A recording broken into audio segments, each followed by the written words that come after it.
I made the jump to move to Tampa.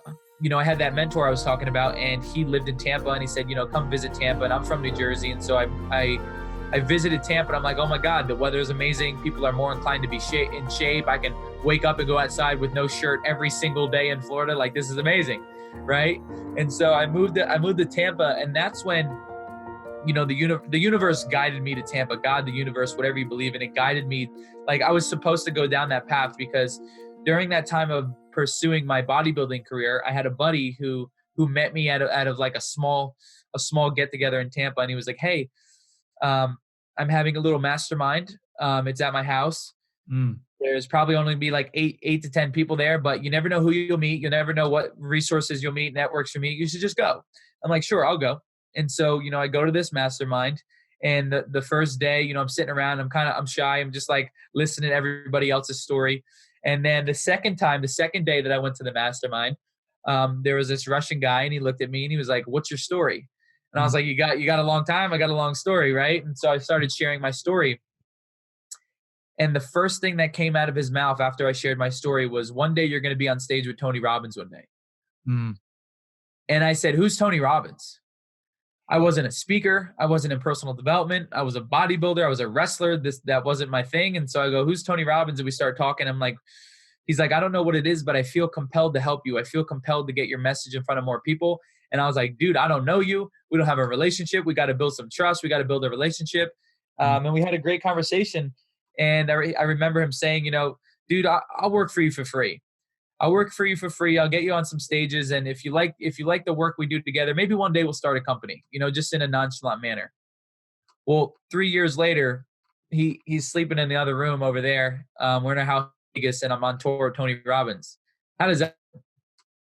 I don't know. But part of it was I was guided. I was guided to the right place at the right time. We all have moments of coincidences. We have moments of being guided where a network falls into your lap at the right time. A girlfriend, a boyfriend falls into your lap at the right time. An opportunity, a book. I don't know what it is, but we've all had moments of like, this is the right place at the right time.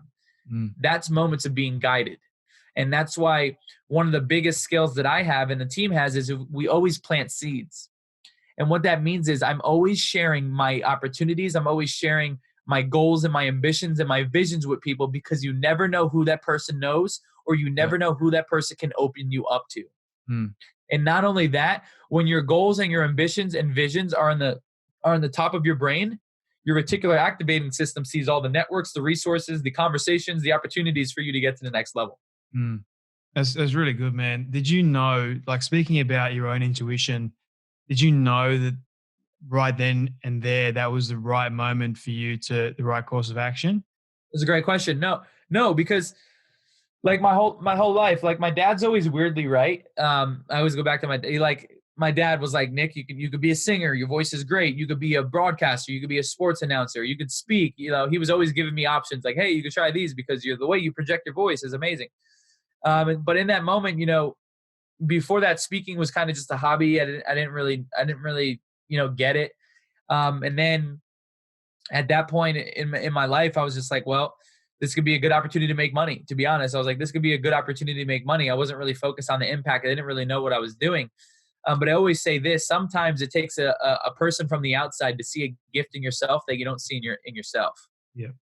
Like it's kind of like a dusty trophy on the shelf, and your mom comes over and she shines it. And you're like, oh my God, that trophy's dope. And she's like, it's been there forever. You just didn't exercise it. You just didn't shine it. You just didn't cultivate it. Right.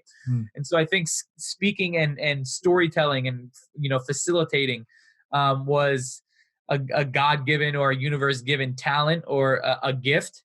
But I just didn't tap into it. And so basically, we started this speaking company, and at first Ratmir was cold calling car dealerships like, hey, does your sales team need a pep talk? I got a guy, like we didn't know what we were doing.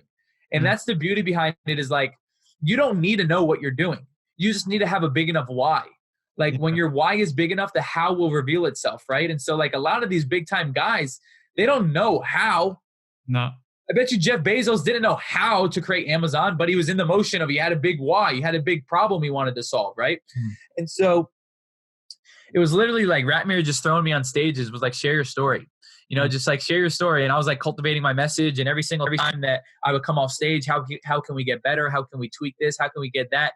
And then next thing you know, like whether I was doing free engagements, whether they were just paying for my flight so I could speak, like I was taking it all. I was taking all the opportunities, and a lot of people wouldn't do that. A lot of people wouldn't speak for free. A lot of people wouldn't speak just for their travel.